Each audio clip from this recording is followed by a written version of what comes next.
Good afternoon, everyone, and thank you for joining us today. My name is Brecken Brandstrader, and I'm the Senior Editor of Gemstones at National Jeweler. I'm pleased to welcome you to the latest episode of My Next Question, National Jeweler's webinar series sponsored by RDI Diamonds. Today's session is hosted by our Editor-in-Chief, Michelle Graff, and features Khomotso Ramodipa, Chief Operations Officer at Kwame Diamonds, Sarah Russell, Manager at NEI Group, and Kevin Vantyghem, Vice President, Vantyghem Diamonds. Before I turn it over to Michelle to get the webinar started, I just wanted to let our attendees know that if they have a question, they can type it into the Zoom Q&A box at the bottom. I'll be back on at the end of the discussion to share the questions with Michelle and our guests. Also, today's session is being recorded and will be available on the National Jeweler website next Wednesday, April 21st, when we will release the latest edition of our dedicated Diamonds quarterly newsletter. Now I'll turn it over to Michelle and I'll be back on to field questions at the end. Thank you. Brecken, thank you so much for that introduction, and hello everyone. Thank you for joining us today. Hello. It's so great to meet you all virtually.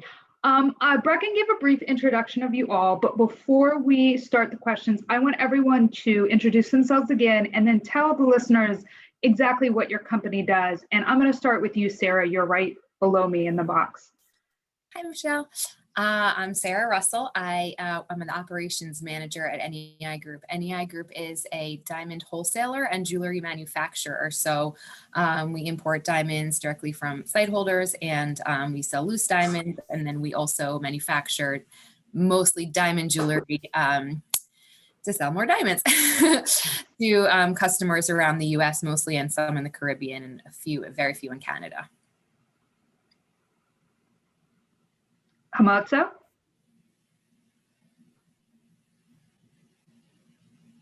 Hi everyone, I'm Khomotso Ramodipa and I'm based in beautiful South Africa. Our company was established in 2008 by myself and my sister Jo. We are a proudly South African company which is responsible for cutting and polishing diamonds. We employ we've got about 8 young employees, and our mission is to use diamond beneficiation to impact lives in South Africa. And we mostly employ 80% of women, and that is mainly our target. So we are a cutting and polishing diamond company that is geared on empowering women. So, yeah. Awesome. Thank you. Kevin? I'm Kevin Vantyghem, VP of Vantyghem Diamonds. I'm a second generation Diamantaire. It's a family business of almost 50 years now.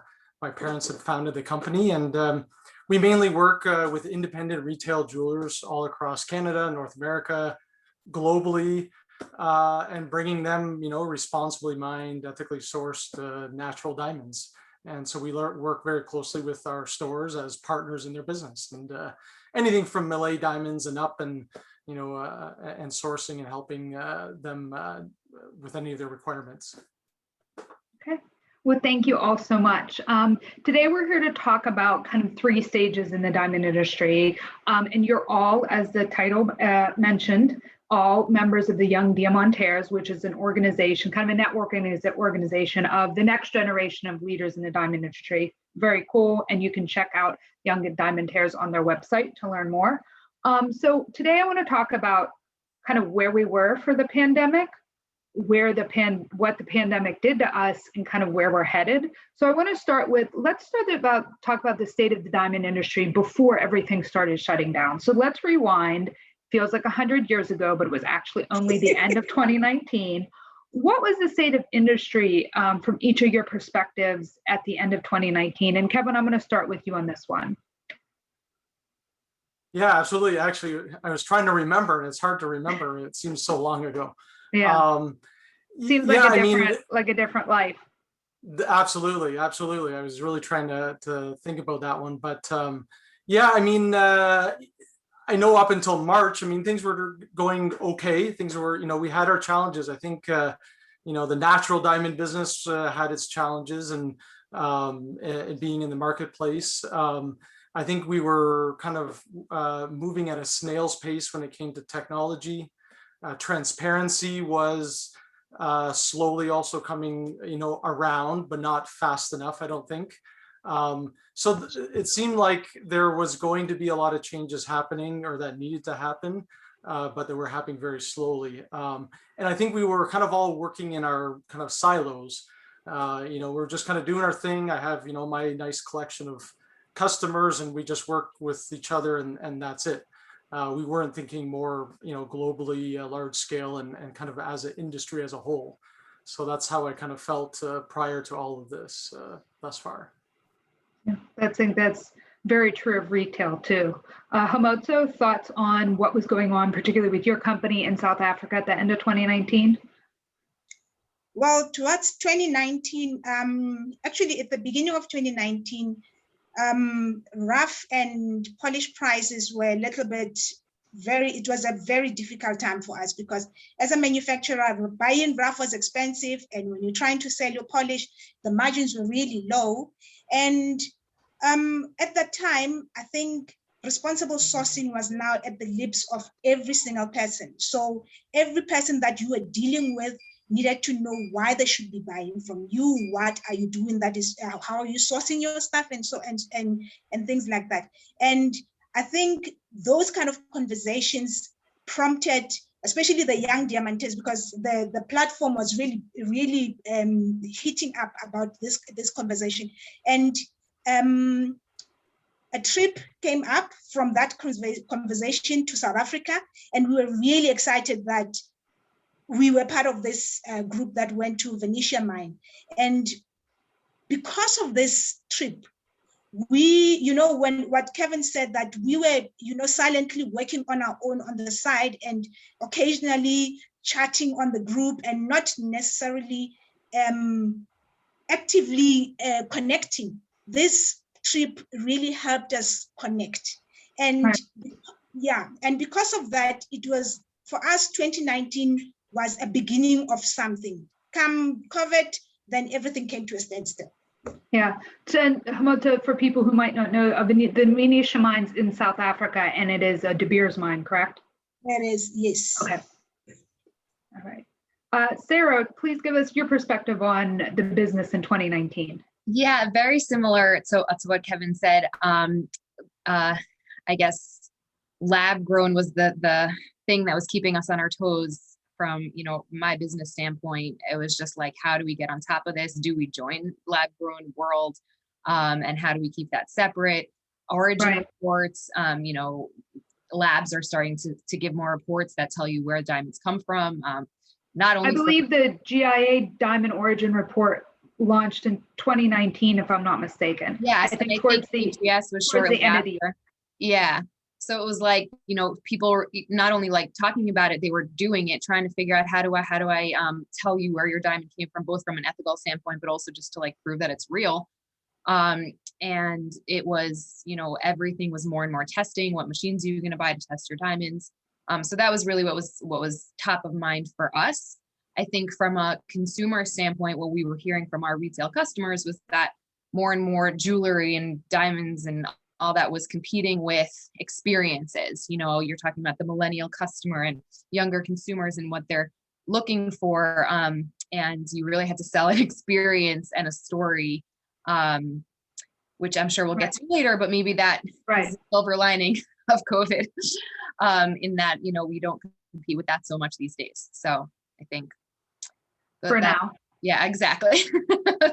And I'm trying to remember now, this is way back 2018. I think 2018, if I remember correctly, and anyone can correct me on this if I'm wrong, was a very rough year for the industry. And the industry was really feeling, and the industry was like in quite a bit of a panic, I feel like, in 2018, because it was millennials, younger people aren't buying, they don't know about diamonds, they don't know about jewelry, they want to take trips, they want to, learn to bottle their own wine or hike the Grand Canyon, they don't want jewelry. And I feel like that was the state in 2019, but the market did wake up a little bit at the end of 2019. There was, in the US at least, I think that's the year there was a big bounce in the stock market at the end of the year. And then people out of nowhere seemingly had a good Christmas. That's my recollection of 2018, 2019, which as discussed now feels like 1,000 years ago. So then we roll into 2020. So we're coming off a relatively strong holiday season. People are feeling better. There's a little bit more optimism.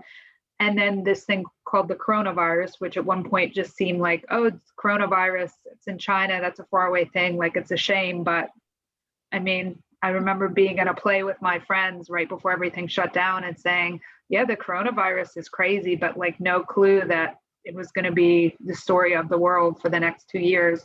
So it becomes a pandemic. It shuts down everything.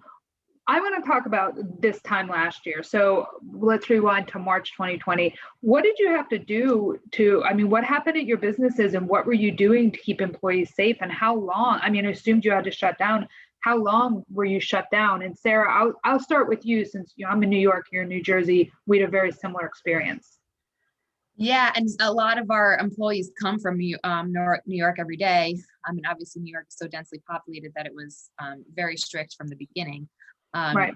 We hit very hard here. Yeah, we had to shut down, and we basically we're a factory, so it came to a screeching halt. Some of the managers behind the scenes, we were doing things like merchandising and thinking about pricing strategies and like. We would run into the factory and just get some things to look at and maybe come up with some new designs, but barely moving the needle in terms of business. I mean, employee safety was our first priority. And in March, we sent an email, we'll be closed for a month to our customers, everyone. And then we didn't really open until the summer, like after summer break. And even then it was only on a 3-day-a-week basis just to limit exposure. Our employees are actually still not going on the road traveling. So in terms of sales, like no shows, no trade shows, we slowed down quite a bit. Do you have everyone in the building like they were, or do you kind of break it up in shifts, like 50 people this day, 50 people that day? We break it up in shifts. The factory is still only open 3 days a week. And then we have like our billing and our, more overhead office employees coming in a different day. And so, it's slower than we'd like. We're waiting for people to get vaccinated. And every once in a while someone gets exposed and then they have to stay home to quarantine. And right. So, it's still pretty slow, but thank God we're slowly getting back there. I mean, I think your experience is so similar. So many people, I mean, our office included, thought we'd be back in the office by May. We'd be back in the office by the summer. I mean, we were thinking at a certain point that we would still go to Vegas, like that they would have this cleared up by May and we would still go to Vegas. And then, I mean, here we are a year later and we're still not going to Vegas until August at least. So, I mean, it's crazy. Khomotso, tell us a little bit about your experience, March 2020. What did you do for your employees at your facilities?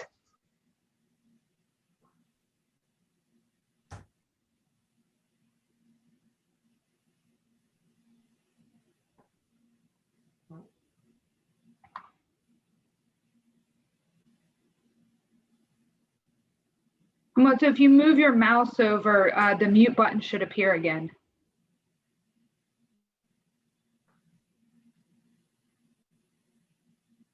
I think we're having a technical issue. Kevin, do you want to go ahead while Khomotso gets that straightened out? She might be frozen, actually. Oh, okay. Yeah, I mean, I'm a little bit different. We were already kind of partially a home-based office. And so employee-wise, it wasn't necessarily an issue. I mean, I was more going on the road, usually seeing my customers in the store. So obviously that stopped quite quickly. And me too, I thought, a couple of weeks, nothing's wrong with the economy. Once this blows over, we're going to pop back again. Of course, that didn't happen. But mainly during that time, it was connecting with the retailers that I worked with. I mean, they're family-run offices as well. And there was days I was on the phone, maybe with 2 or 3 of them, but it was for 2 or 3 hours, which would normally never happen during a business week. So, I mean, it was connecting with my customers and other people in industry and obviously looking at the business aspect as well and what I could do. I mean, fortunately, and I guess a plug for the shipping companies, FedEx. I mean, as long as they were working and they were working through all of this, there were some options there that we're still able to work with, and outsourcing some of the manufacturing I was able to do. Could still keep the pipeline and the stock levels coming in, but still you didn't know where things were going to go over the 2 or 3 months. So it was basically talking to my customers, and we were just kind of back and forth of slowly, how is this going to pan out? And fortunately, there's a few that they were already online and doing that type of connection with their customers, and so slowly you could kind of work through those projects with them. So yeah, I was connecting. I mean, I think it was really just connecting with a lot of them, and figuring out things, how we can both move forward, because we're all more connected than we thought we were. So yeah, I mean, I think in the retailers who weren't selling to customers online, they figured it out pretty quick, or they didn't. For sure, absolutely. Khomotso, you want to talk a little bit about your business in March 2020? Well, for us, it was a really scary experience because we are a manufacturing company. So if we are not in the factory, it means we are not earning.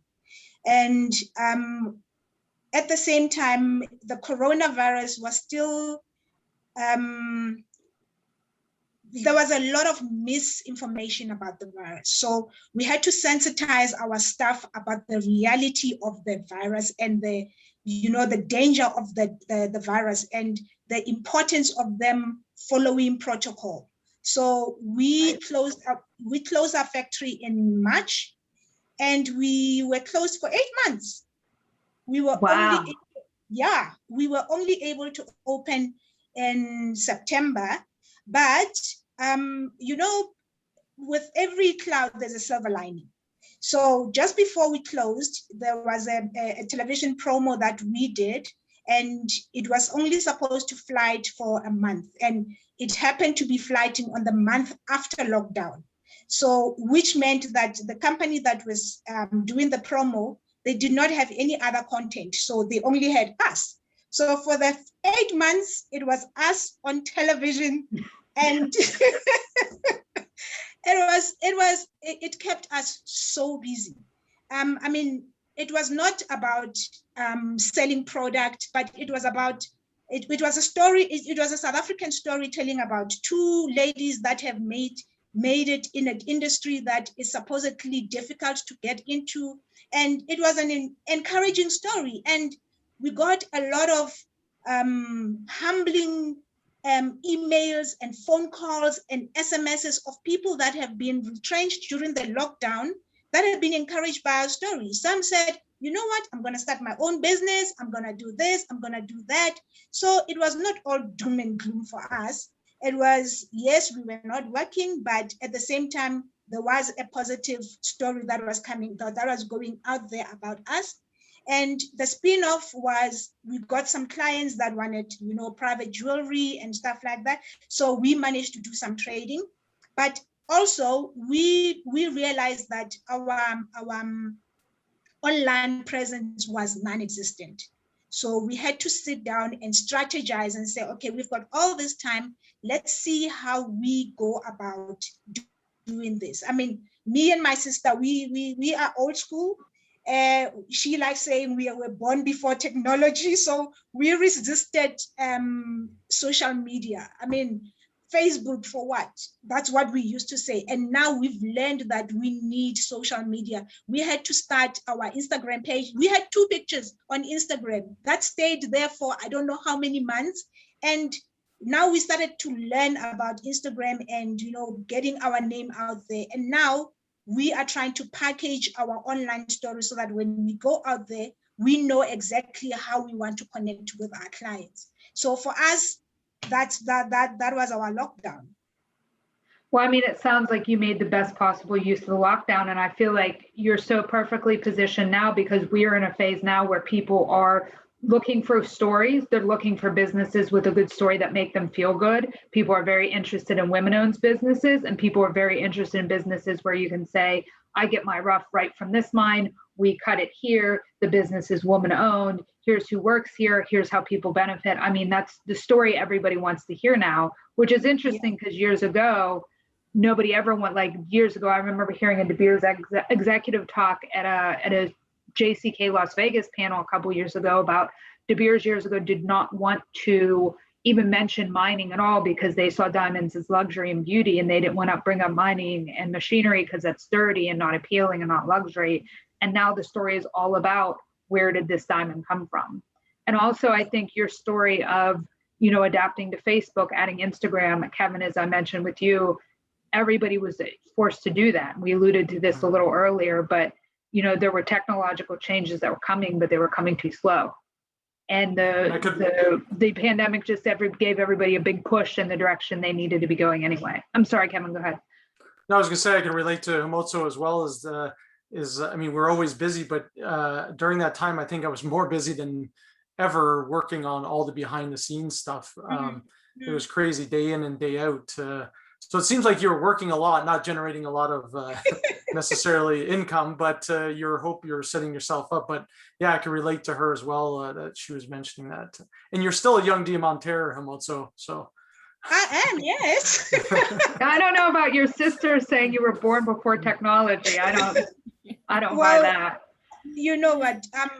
As much as COVID was hard, I mean, it gave us a kick in the behind that we needed to stand up and be out there.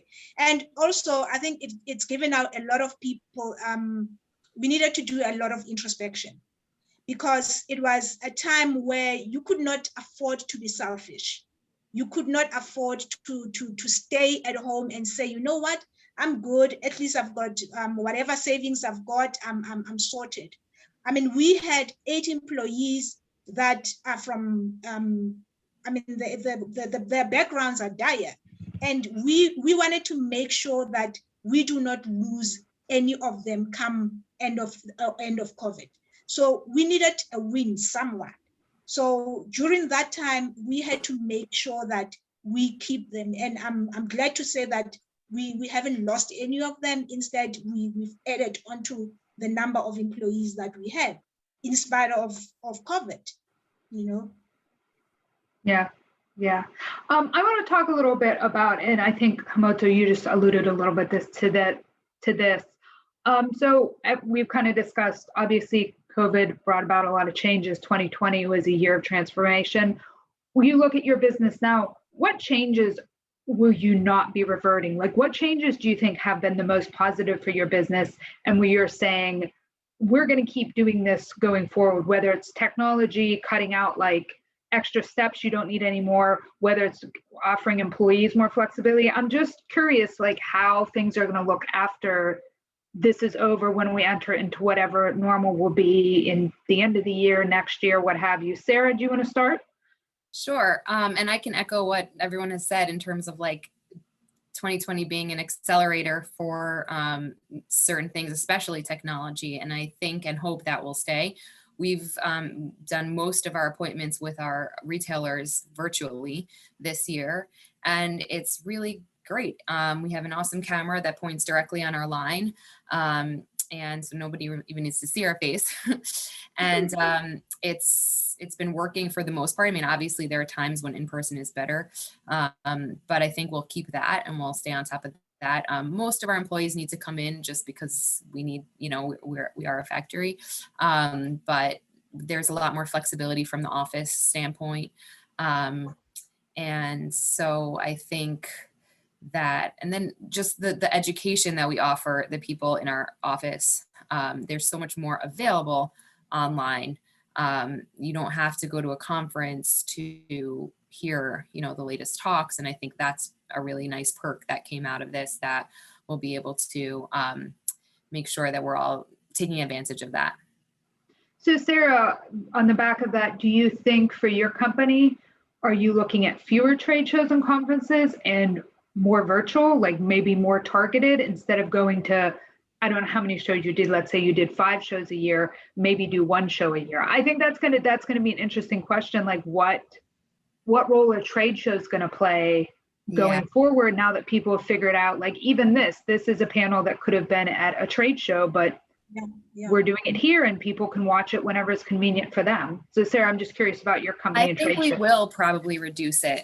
And I think it's going to be about quality. You don't have to be everywhere all the time. It's expensive. Like, yes, we didn't have those revenues on our, P&L, but we also didn't have those expenses on our P&L. And so I think you need to be at trade shows. That's for sure. Because you need to be in front of customers. There's a vibe there. There's like an energy. You see the trends, and your biggest and best customers go and they want to buy from you there. That's when they're in the buying zone. But some of the smaller trade shows we might cut out, and we might just figure out which ones are the best for our business. Every business is different, but I think that's probably going to change. Then that's going to change for a lot of people for sure. Yeah. Khomotso or Kevin, whoever wants to jump in next, changes that you're keeping. Well, one thing for sure that we're keeping is the safety protocols that we've adopted from COVID. What we've realized is because of wearing masks, because of washing hands and sanitizing, we've had the lowest rate of flus and, diseases and, those contagious diseases. And that we are definitely keeping. That's for sure. And what we are keeping also is, I think we've changed strategy on how we buy our RAF now. It's not a matter of just going and buying for the sake of buying so that you can have inventory. We've re-strategized that we now do bespoke buying. So, for example, if we've got a client, we would go and buy a parcel based on what the client wants. As a result, we don't sit on stock and we manufacture on demand, basically. So what we've gone through in 2019, sitting on stock and selling on at wholesale, is not going to happen again. So that's the one thing that we're taking into the future. Yeah, I think the whole industry kind of went through an inventory reckoning. Yeah. For sure. Absolutely. No more show me this kind of thing. Yeah. Well, it's long been the industry's heel, like this imbalance between supply and demand. And I think 2020 was and I think it was changing, but like so many else, I think 2020 kind of accelerated the changes that needed to happen there as well. But Kevin, I'd love to hear from you, changes at your company. Yeah, I mean, not necessarily in the business itself, kind of looking outside of the business a bit. I'm just realized, how important community is. Again, I talked about, working in our silos and, like Khomotso had mentioned, I believe Sarah as well, connecting more with the YD group. That was fantastic during this whole time and has been connecting with other like-minded people, kind of in the same position as I am and able to connect with those. So, being a part of the YDs, I'm also part of the Canadian Jewelers Association and a bit more involved there. And I find it was important to hear about those issues and experiences and then to be able to pass that on to my customers or other people that I'm talking to and vice versa, taking in that as well. So community, I find, was something that I will keep focusing on, or at least keep, that I wasn't necessarily as big of a part of, or thought that it was very important before all of this. So that's something I'll keep looking at. But yeah, everything else is supply chain. I mean, that's something I'm always on the hunt and making sure that's secure. So I mean, that won't change there, I think, for right now. Kevin and Khomotso, thoughts on trade shows, attending trade shows, more, less, more focused, as Sarah mentioned? Well, yeah. Go ahead. Oh, okay. Talking about that, I think how we want to do it is more on a collaborative way than being, we used to go to Hong Kong and we would have our own booth. And you pay for the booth, you pay for everything. So now what we have talked about is, say, for example, a South African pavilion. Instead of having 10 companies going and having 10 booths, we want to do a meeting room and all display, like working together. working as a South African pavilion, sharing costs for that, and also choosing the kind of shows, like going to major shows. There's a Dubai show that is coming, I think, soon. And that's one of the things that we're looking at. How can we downscale and yet maximize on the retain? Yeah, I think this collaborative approach, I think a lot of people are going to take. And I also thought it was interesting what you said about masks. And I wonder if other companies are going to keep people in masks, or even if, some people might choose to continue to wear masks. For example, I mean, thinking in New York on public transportation, like maybe wearing a mask in the subway is not a bad idea. Not at all. Not at all. And not touching anything in the subway, but that's a different subject. Kevin, thoughts on trade shows? Yeah, I mean, I think to reflect, both Khomotso and Sarah as well. I think the one key is, being all locked down and not connected is we're going to all want to go back to a trade show to connect. And I think, I think the trade shows, I wasn't always an exhibitor at the trade show, but from hearing and being at a few that, there wasn't always necessarily a lot of sales or business going on, but it was all the connections and the business that was going to happen afterwards. So I think that's going to still come back in a big way. A lot of these organizations that we haven't been able to get together, everyone's going to be on that first plane to that first trade show where it's safe and okay to go to. And I think there's going to be more of an emphasis on getting together and meeting your colleagues and your customers in those kind of venues. I think that will be important moving forward for sure. I mean, I think the shows are really going to have to step it up and really create an experience that people feel like is worth traveling for. Because Sarah, you mentioned this. I mean, business as a scene, not only can they do business online, but it's obviously a huge savings. If you don't have to fly people, pay for their hotels, pay for their meals, I mean, it's a big savings. So I think that's going to be an interesting piece of the industry to see how people kind of reemerge and what shows they deem as important and which, might go by the wayside. I want to talk a little bit about, so we're coming out of this now, here I can only speak to kind of my portion of the Eastern United States here in New York. We're ramping up vaccines, in the United States, President Biden talks about a more normal 4th of July. That's kind of been the date that he's brought up. So looking ahead to the rest of 2021 into 2022, what do you think is the biggest challenge the diamond industry is going to face on the other end of this? And you can talk about the diamond industry more broadly, or you can talk about specifically your business. Any takers?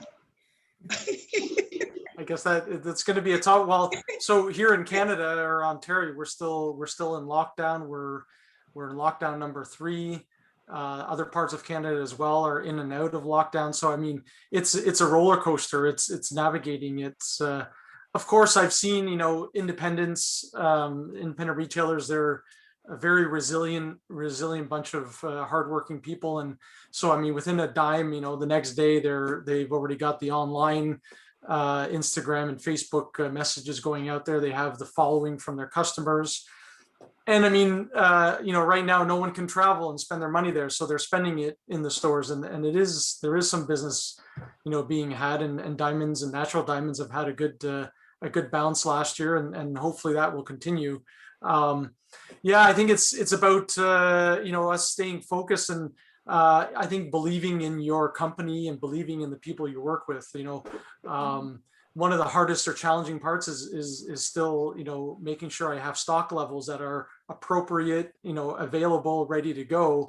And so it's a believing in your company, believing in you during these times, which also shows, and I guess to your customers that you believe in them and their businesses. And so as long as we can keep that going, but it can be a challenge in staying focused. And I think Sarah alluded to this, the other segments in our industry with lab grown, and there's still the kind of cannibalization of sometimes of our industry with cutters going directly to consumers, and so we need to stay focused on what we do best, and that we have a real place in this industry as young Diamantaires and in this pipeline at the moment.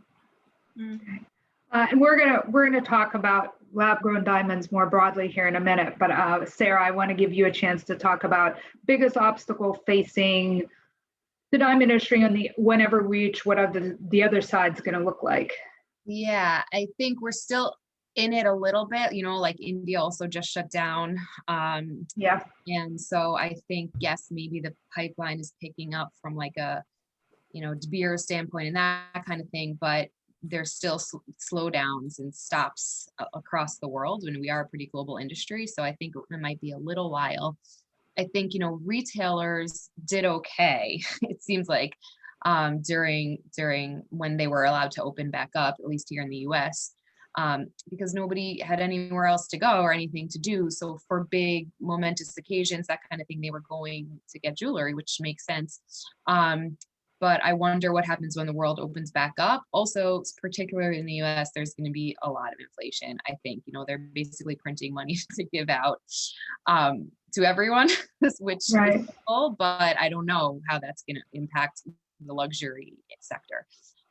So I think that might be something to look at, to keep your eye on and saying, okay, how are the retailer success, was it like a thing that just happened in COVID, or are diamonds, and jewelry in general just picking back up and in favor of the consumer? So I think that's something to look out for.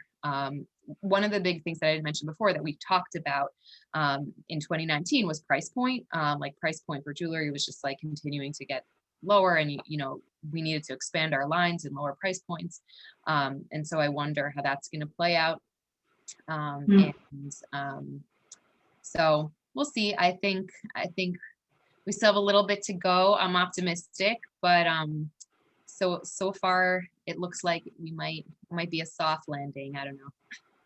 Okay, Khomotso, thoughts on biggest challenges going forward? Biggest challenge. I'm thinking about the challenge that we are facing. Okay, so come lockdown, everybody was going online, and you can have a website, but actually anybody can have a website, and anybody can have an Instagram page. But what is that Instagram page or website communicating? I think we are gonna need to get away from our hiding place, our behind the loops, and start connecting with our clients. So whatever message that we are planning to communicate to our clients needs to be authentic, needs to be, it needs to tag those hard muscles and get them buying. You need to bring out a message that gets them to choose you over the next person. So I think online selling or online marketing and online sales, that's where the biggest challenge is going to be. So we're going to need to be able to communicate with our clients more effectively and more authentically, as compared to, right now the face-to-face has been taken away, and now this new challenge has been given. So how do we circumvent that? Right, and reacclimate to in-person interaction and back up the persona you've built online. Yes, exactly. Yeah, very interesting. Very good point. So do we want to talk now a little bit about then, before we go to lab-grown diamonds, where do you think the biggest opportunity for diamonds lies right now? Like, where do you think the industry would do well to kind of place its bets? On the young Diamantaires, of course, the next generation. I have to say that. That's fine. It's not a bad answer either. I think that I think getting a younger generation involved at the top points of the pipeline is actually a big thing. Yeah, and I think, I was just gonna say, I think the fact that it's such a global group, that's what I love about it. People, especially here in the US, they want to hear a more diverse story. They want to know where their gemstones came from and the supply chain. And it's been a little bit of a black hole, but groups like the Young Diamantaires, like we can actually like paint that story, and we know each other now. And I think that the consumers are not really changing. Okay, yes, we had a pandemic, but like when things settle down, they're going to have the same preferences. And they're still socially awoke, and they want to understand the whole story. And I think that's an opportunity to paint that picture. We talked to each other during the pandemic. Now we know each other. So it's an opportunity to keep it going. Yeah. And I think getting, like you were saying, getting more young Diamantaires, like getting people that can connect with our current consumers, because you have to think like people who are baby boomer age, for example, they're starting to buy less jewelry. They're starting to buy less everything. They're starting to, they're retired, they're downsizing. So like we really need an injection of youth into the industry too, that knows how to talk and appeal to the next generation. I'm sorry, Khomotso, I cut you off. No. I'm agreeing with you. Yeah, you can carry on. I think you've covered most of what I was thinking.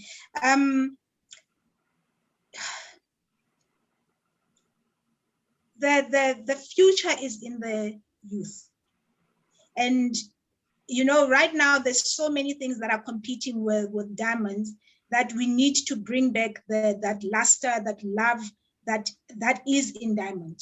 I mean, you're competing with iPhones, the newest iPhone, whatever newest game is in, and we need to bring back the language of love, the language of diamonds back into the language of how the youth understands it. So being connected to the youth, being connected to the newest generation is most important. So we need to find a way of rebranding our diamonds so that they are appealing to our youth. And not even millennials. I mean, we're into Gen Z at this point. I mean, it's even, we're into the next generation behind the millennials. The millennials were the conversation for so long, but they're getting older, and there's a whole new crop of consumers that's even more socially woke, as you put it, Sarah, behind them. Kevin, I'm sorry, did you want to add something else? No, I mean, 5 years ago, there wasn't an avenue like the YDs for, equal opportunity and that awareness. So, I mean, the fact that we have that and trying to grow the younger generation into this business, which was not always easy. It's not an easy business to get into, or at least it hadn't been. You had to kind of have a family connection or know someone, and, it was very secretive and this and that. So I hope, that it's opened up and we have an opportunity. I mean, it's amazing to see how much natural diamonds were sold this past year, and how important that did signify, people's moments in this history that will, be around for forever, and how they kind of gravitated towards the natural diamonds. And it showed me a renewed kind of respect for our industry and the product as well, and what it has to offer, and the value and the significance of it. So yeah, I think there's lots of opportunity, and even this time as well is the force behind the natural industry. I mean, I keep telling a lot of my retailers, I mean, it's amazing, looking again, being a part of the YDs and other groups, the amount of people in this industry that are good people doing good business, and trying to work with the right product and sustainability and the ethical issues. This is all changing, and it's going to take time, but it's changing. And so there is a lot of opportunity, I think, moving ahead to seeing what's happened this past year.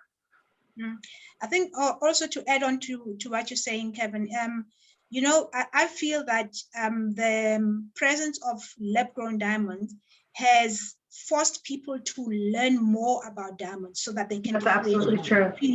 The natural and the lab-grown, and you find that as far as taking decisions, most gravitate towards natural. And it's a more informed decision than just my jeweler says and so forth. So it's a good thing for the market, because now we are getting knowledgeable customers, and you can't BS them anymore. Yeah, I mean, I think there was nothing really new in diamonds for a very long time. Then lab grown came around. And it ignited, I think, Khomotso, what you're saying is true. It ignited an entire conversation about well, this is a lab grown diamond. And it just got to people talking about diamonds in general, which they weren't doing. And I think at the end of the day, people were nervous about lab grown diamonds, but I think at the end of the day, it ended up benefiting all diamonds, natural and lab grown, to have just more conversation and more interest in it. Because I think, you were introducing an entirely new product to a market that hadn't had a lot of innovation for, decades, to be quite frank. I'm going to leave it there because I think we have had some questions about lab grown diamonds come in the queue anyway. So I'm going to let Brecken ask those. Brecken, are we ready for the Q&A? We are, yes. Thank you, everybody, for such a great discussion. That was awesome. And thanks to our sponsor, RDI Diamonds. As a reminder, you can still type questions into the Zoom Q&A box. I'll try to get as many as possible before we finish up today. While we compile the Q&A, I just wanted to say a quick word about RDI Diamonds. RDI Diamonds, the selection you want, the quality you need. Thousands of diamonds, that's just the beginning. RDI offers a wide range of services and support to help you succeed, from flexible memo options, a partnership with De Beers Group Industry Services, to generous stock options and cost-efficient shipping. RDI's goal is to provide the highest quality of both care and diamonds to your store. Visit rdidiamonds.com today to learn more. And now to get on our listener questions, you're absolutely right, Michelle. We did get a question about lab-grown diamonds. How did I know? I know, you knew it. This one came in beforehand, so I wasn't able to sort of ask them more details about it, but we did get one that said, young diamond experts must deal with value-added issues for natural and synthetic diamond solutions and best practices. How do you all handle that?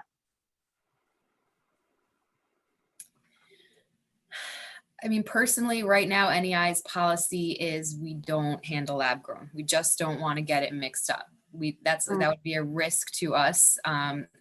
There's nothing wrong with lab grown, but when people buy from us, they want, like if there's an accidental melee that it's on the, setter's desk and it gets into something else, like that would just be way too risky from us. And if we ever did go into lab grown, we would separate those operations out. So I don't know if that answers the question or not, but. Yeah, definitely. Kevin or Khomotso, do you guys want to add anything to that? Yeah, same thing as of now, we are sticking with the natural diamonds. Again, nothing, like Sarah said, nothing wrong with working with the lab. It's two different segments. We just chose to focus on what we're really good at and what's been working. Yeah, kind of leave it at that for right now.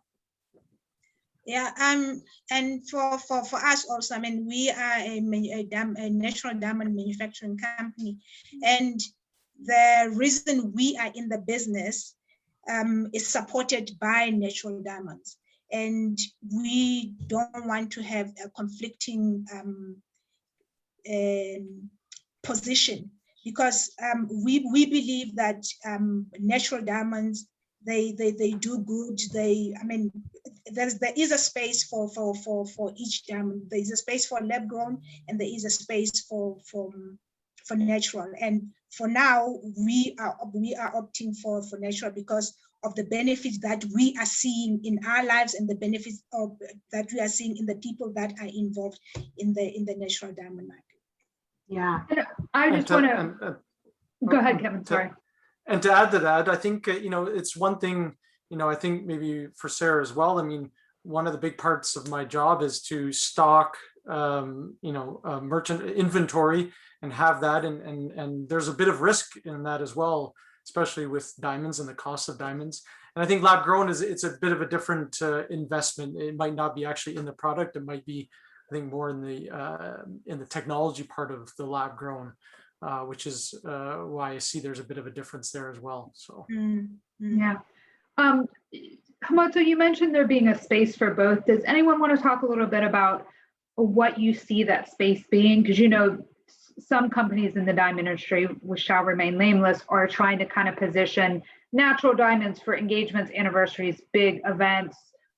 Lab grown diamonds, if you're going to have them, smaller events, more female more women buying small gifts for themselves. Not a bad strategy at all, and maybe perhaps we'll see that to be true. But do you have any opinions on who's buying what for which occasions, or how that will play out? I feel like it's a different consumer, not for occasion, and it's just someone's state of mind. I think lab grown has been positioned as more sustainable, which I don't believe is to be 100% true. But sometimes people come into a store and they want to look at lab grown for whatever reason they have in their minds. I think it's a different customer. Maybe, they could still have a lab grown engagement ring. But I think, and also maybe price point, which I guess would go with occasion a little bit. But in my mind, I think it might just be a different buyer with different preferences, maybe different age. I think younger people are more open to lab grown. So maybe it's a function of they have smaller budgets because they're younger. So. They want, or they have dead set on a 2 carat and they just can't make, like you mentioned, can't make the budget for a 2 carat natural, so they go 2 carat lab grown. Like if it's a customer who's very sold on size, for example. Yes. Kevin Khomotso, sorry. I liked how De Beers had introduced the lab grown into the market. They took a conscious decision of how they wanted to, place and differentiate the lab-grown diamonds to their natural diamonds. And I think anybody that wants to get into that space needs to decide exactly what is it that they want out of their diamond. I mean, if I were to invest, if I'm looking for a 2 carat lab-grown, maybe controversial, but I don't know what the resale value of that 2 carat diamond would be. So if maybe more information is out there that would educate the consumers that, okay, this is how it's going to go, then maybe you'd find more people going for a lab grown. I'm a bit biased for natural, so. Yeah. I mean, I think that's fair given where you're from. So, I mean, diamonds are a huge part of South Africa's economy, so that's fair. Kevin, any more thoughts? Yeah, I think the same lines. I mean, as long as the education and the information is correct, I think there was a lot of misinformation. Sarah had said there was, the sustainability question. You can go back and forth, and of course we've seen some pushback from industry on the lab grown and making sure everyone's saying the right thing. And I think as long as in the retail store they're given the consumers given the right information, both products have a place. And I think we got to make sure we get away from we're not fighting each other. We're in 2 different realms, and natural diamonds are natural. They have a history. They support economies and countries. There's a lot to it. We're changing in the transparency and the environmental aspect. So I mean, I think we both have benefits, and we have to just make sure that the right information is out there. And I think that's most important. I think. Okay. Thank you all. Brecken, are there more questions? Yeah, we have a few more. To go back to, you all were talking a little bit about how the pandemic sort of changed your how you work with clients, especially digitally, and what new technology had risen. But somebody asked this question: how has the coronavirus pandemic influenced the uptake of new manufacturing technology, or has it only affected the customer interaction protocols? We look for new technology at trade shows. We haven't been to any trade shows.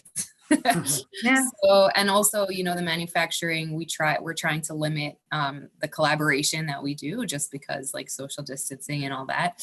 So it's really the technology improvements have mainly been on the like customer facing side of things and the marketing side of things for us. Interesting. Okay. Kevin or Khomotso, do you guys have anything you want to add to that? Is that about the same? Well, on our side, on the manufacturing side, it has not been too much of change. Sarin has introduced a new machine that has proven to be very effective, and that's one of the technologies that we are looking into. But as far as the actual manufacturing, no, not really, no. Mm-hmm. Okay. And one more question for you guys. I'm going to end on this one.